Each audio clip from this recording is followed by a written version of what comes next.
Meryem oğlu İsa vurgusu bu kitapta çok güçlü. Hazreti İsa'nın insan olduğu gerçeği zamanla nasıl ve neden gölgede kaldı sizce? Hazreti İsa miladi 1. yüzyılda doğuyor. Biz bu döneme onun doğmuş olduğu toplum özelinde baktığımızda 2. tapınak dönemi Yahudiliği diyoruz. Öte taraftan Roma İmparatorluğu'nun egemenliği, bölgedeki egemenliği söz konusu. Roma İmparatorluğu'nun ve Roma İmparatorluğu'ndaki insanların ağırlıklı olarak inancı paganizm, yani çok tanrıcılık. Dolayısıyla Hz. İsa'nın yaşadığı dünya, Hz. İsa'yı adım adım beşer üstü statüye yücelten dünya aslında çok karışık bir dünya. Pagan dünya, tanrılaşan birçok insanı bizim bildiğimiz ya da tanrıların insan olduğuna tanık olduğumuz bir dünya. Paganizm çok tanrıcılık. Biz bugün öyle tanımlıyoruz. Ya da İslami terminolojiyle söylersek putperestlik.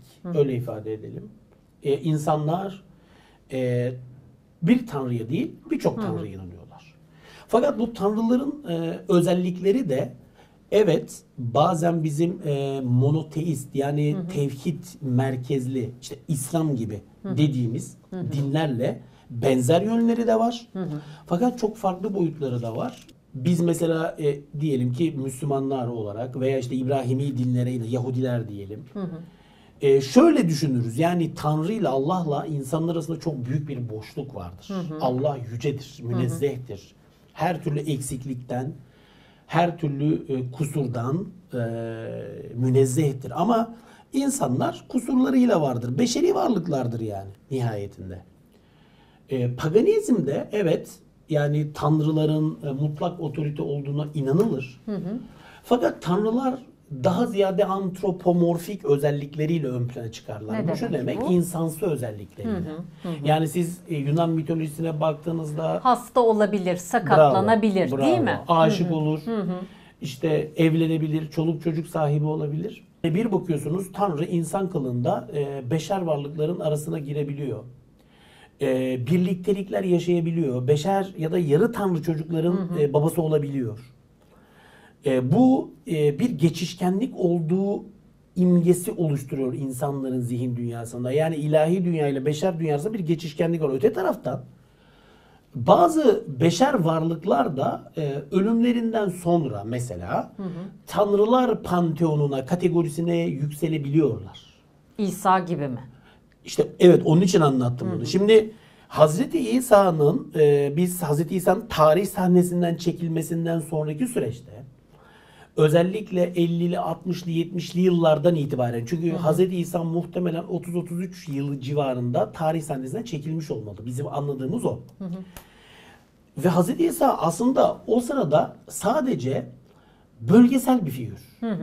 Yudea eyaletinde, Roma İmparatorluğu'nda Yudea denilen ya da bizim bugün Yahudiye diyebileceğimiz yani bugünkü Filistin ve civarına tekabül eden alanda, coğrafyada tanınan ya da ne kadar tanındığını da emin olamadığımız ama az çok bilinen kendisinden sonra cemaati Nasraniler dediğimiz bir cemaate sahip olan bir tarihsel figür. Ama Hazreti İsa'nın öğretileri veya birilerinin Hazreti İsa'ya atfettikleri öğretiler. Burası önemli çünkü.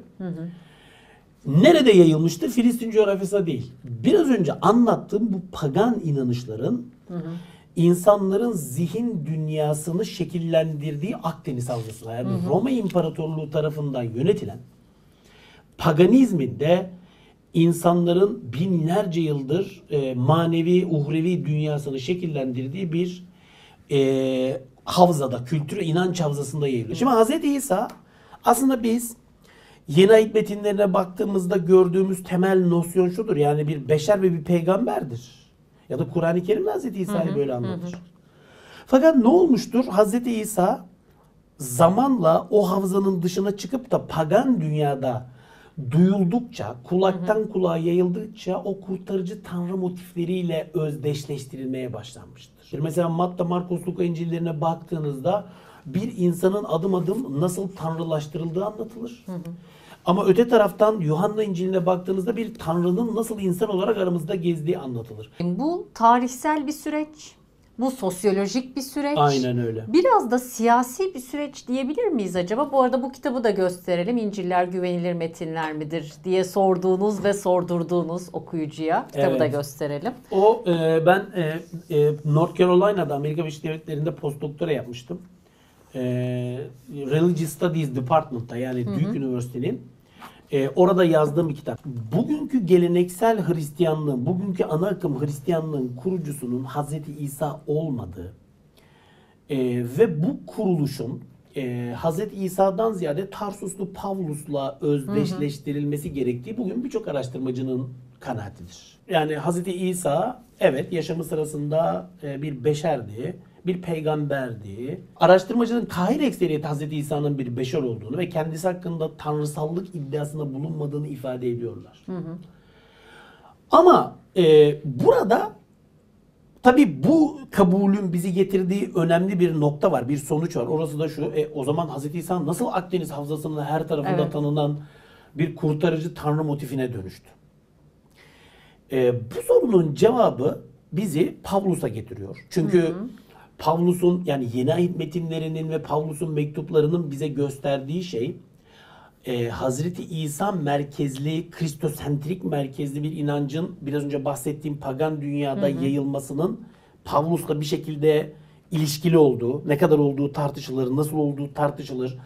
Bu yayılış sırasında Hazreti İsa'nın mesajına ne kadar sadık kalındı. Burası bence çok tartışılır ki birçok araştırmacı kalınmadığı kanaatinde. Çünkü Hazreti İsa'nın söylemleriyle Pavlus'un söylemleri arasında çok temel farklılıklar var. Mesela ne gibi farklar var hocam? Yani Hazreti İsa kendisini bir kere göklerin egemenliği kavramını vaaz eden bir tarihsel şahsiyet olarak sunuyor. Göklerin egemenliğinden bizim kastımız yani Allah.